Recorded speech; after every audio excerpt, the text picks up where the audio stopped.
Voter జాబితా సవరణపై కాంగ్రెస్ అప్రమత్తం. అర్హుల పేర్లు నమోదయ్యేలా చూడాలి. డీసీసీ అధ్యక్షురాలు విజయజ్యోతి. ప్రత్యేక ఓటర్ జాబితా సవరణ కార్యక్రమంలో కాంగ్రెస్ శ్రేణులు అప్రమత్తంగా వ్యవహరించాలి అని వైఎస్ఆర్ కడప జిల్లా కాంగ్రెస్ కమిటీ అధ్యక్షురాలు ఎన్డీ విజయజ్యోతి పిలుపునిచ్చారు. ఆర్ఎన్బి అతిథి గృహంలో విలేకరులతో మాట్లాడుతూ ఓటు హక్కు ప్రజాస్వామ్యానికి మూల స్తంభం. అర్హులైన ప్రతి ఒక్కరి పేరు జాబితాలో ఉండేలా చూడాలి. అదే సమయంలో మరణించిన వారు, వలస వెళ్లిన వారు, బహుళ ఓట్లు ఉన్నవారు వారి పేర్లు నిబంధనల ప్రకారం తొలగించాలి అని సూచించారు. జూన్ 5 నుండి 14 వరకు సన్నాహక కార్యక్రమాలు జరుగుతాయని, జూన్ 15 నుండి జూలై 14 వరకు ఓఎల్ఓ ఇంటికి వెళ్లి ఎమ్యూనరేషన్ ఫారాలు పంపిణీ చేస్తారని తెలిపారు. 2002లో జాబితా కుటుంబ వివరాలతో సరిపోల్చి పరిశీలిస్తారని, బద్వేల్ నియోజకవర్గంలోని ప్రతి బూత్ కు బిఎల్ఏలు నియమించాలి అని ఆదేశించారు. ప్రతి బిఎల్ఏ రోజుకు కనీసం 50 దరఖాస్తులు బిఎల్ఓలకు ఇవ్వాలి. బిఎల్ఏలు రోజుకు 10 దరఖాస్తులు కూడా సమర్పించవచ్చు అని వివరించారు. చూడబోతే ధరలు పెరగడం జరిగింది. తర్వాత చూడబోతే స్త్రీలకు రక్షణ లేకుండా పోయింది. ఇంకోటి చూడబోతే మత సామరస్యం లేకుండా పోయింది. తర్వాత ఇప్పుడు చూడబోతే ఈ పెట్రోల్ డీజిల్ ధరలు పెంచి మరి సామాన్య ప్రజలు ఏమాత్రం అందుబాటు లేకుండా కూరగాయలు కానీ ప్రతి ఒక్కటి ధరలు పెరగడం జరిగింది. నిన్నటికి అప్పుడు గవర్నమెంట్ ఏర్పాటు చేసిన పెన్షన్, ఒంటరి మహిళల పెన్షన్ ఇంతవరకు ఇవ్వలేదు. ఇంకోటి చూడబోతే వైద్యం, ఆరోగ్యానికి సంబంధించి అది లేదు. ఏదైనా వాగ్దానాలు చేసినట్టు ఏమీ మాత్రము జరగలేదు. ప్రస్తుతం ఉన్న పరిస్థితుల్లో ఒకటే మనకు మార్గం ఏంటంటే కాంగ్రెస్ పార్టీ. ఇప్పుడు కూడా ప్రస్తుతము నిన్న 27/5న 673 జీవో ప్రకారం ఆంధ్రప్రదేశ్లో వికసిత ఆంధ్రప్రదేశ్ అనే దాని కింద మున్సిపాలిటీకి, కార్పొరేషన్లకు సంబంధించినటువంటి మొత్తం ఆస్తులన్నీ ప్రైవేటీకరణ చేయడానికి జీవో ఏర్పాటు చేయడం జరిగింది. పారిశుద్ధ కార్మికులకు, తర్వాత అక్కడ పనిచేసే వాళ్ళకి, దానికి కావాల్సిన ప్రజల వాళ్ళ దగ్గర సేకరించిన పన్నులతో ఏర్పాటు చేసిన భవనాలను అన్నింటిని కూడా ఫండ్స్ లేవనే విధంగా ప్రైవేటీకరణ చేయడం జరుగుతుంది. ఈ రకంగా ఒక్కొక్కటి జరుగుతూ ఉన్నాయి. కాబట్టి ఇటువంటి పరిస్థితులలో ఇప్పుడున్న ప్రభుత్వము పూర్తిగా ఫెయిల్ అయిపోయింది. ఇప్పుడు రావాల్సింది మనకు కాంగ్రెస్ పార్టీనే.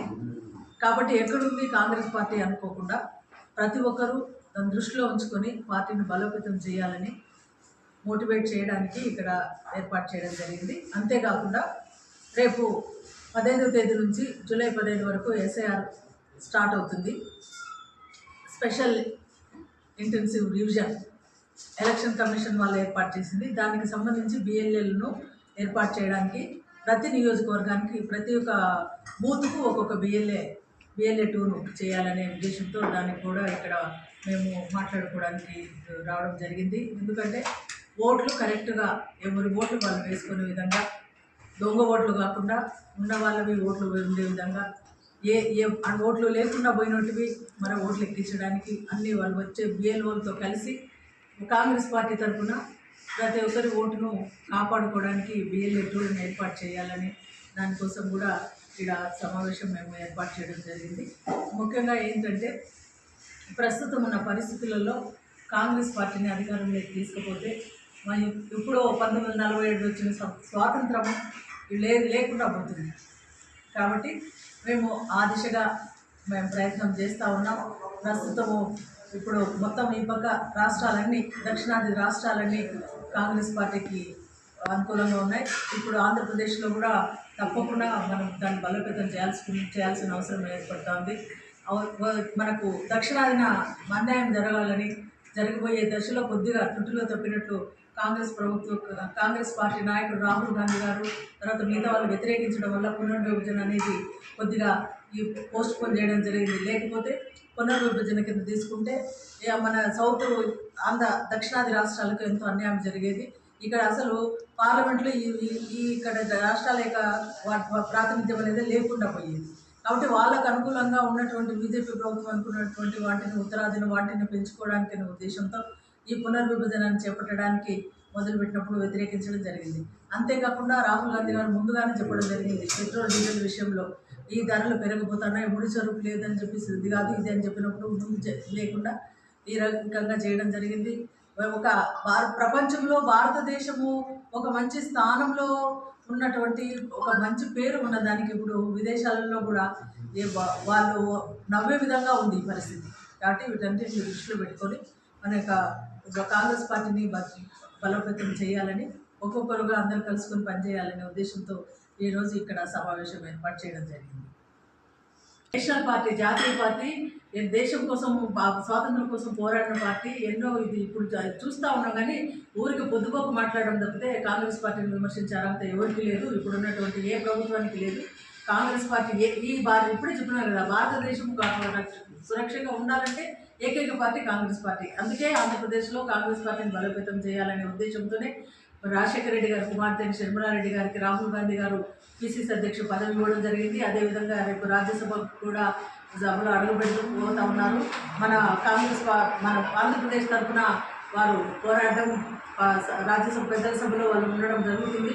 కాబట్టి తప్పకుండా ఆంధ్రప్రదేశ్లో కాంగ్రెస్ పార్టీ బలోపేతం అవుతుందని మేము ఆశిస్తున్నాం. మా షర్మిలా మేడం గారికి రాజ్యసభలో అవకాశం ఇచ్చినందుకు రాహుల్ గాంధీ గారికి, ఖర్గే గారికి మనస్ఫూర్తిగా కృతజ్ఞతలు తెలియజేసుకుంటున్నాం. అదేవిధంగా ఈరోజు కర్ణాటకలో డికే శివకుమార్ గారు ప్రమాణ స్వీకారం ముఖ్యమంత్రిగా, కాంగ్రెస్ పార్టీ ముఖ్యమంత్రిగా ప్రమాణ స్వీకారం చేయడం జరిగింది. వారికి కూడా మనస్ఫూర్తిగా శుభాభినందనలు తెలియజేసుకుంటారు. వచ్చినప్పుడు వచ్చి చూసి కలెక్టర్కు మేము నివేదిక ఇచ్చి వాళ్ళు ఒక రిప్రజెంటేషన్ ఇచ్చి వారి దృష్టికి తీసుకుపోయి మేము చేయడం జరిగింది. కలెక్టరేట్ ముందు కూడా మేము ధర్నాలాగా చేయడం జరిగింది. అదే కాకుండా ఈ ఉపాధి హామీ పథకం గురించి రాష్ట్ర వ్యాప్తంగా ప్రోగ్రాం, షర్మిలారెడ్డి గారు ప్రోగ్రాం చేయడం జరిగింది. పాతదే మహాత్మా గాంధీ ఉపాధి హామీ పథకమే ఉండాలా, ఇప్పుడు ఉండేది వ్యర్థం, అది కాదు, రామ్జీ పథకం కాదు, అదే ఉండాలని చెప్పేసి పోరాటం చేయడం జరిగింది. దానికి తగినట్లు మొత్తం కాంగ్రెస్ పార్టీ శ్రేణులందరూ కూడా రిప్రజెంటేషన్ ఇచ్చి రాష్ట్ర వ్యాప్తంగా దాని గురించి అందరికీ అవేర్నెస్ కల్పించడం కూడా జరిగింది. ఉపాధి హామీ కూలీలకు కూడా మేము వాళ్ళకి చెప్పడం జరిగింది. అదైతేనే మీకు అన్ని విధాలు బాగుంటుందని వాళ్ళు కూడా వాళ్ళు దాన్ని సపోర్ట్ చేయడం జరిగింది.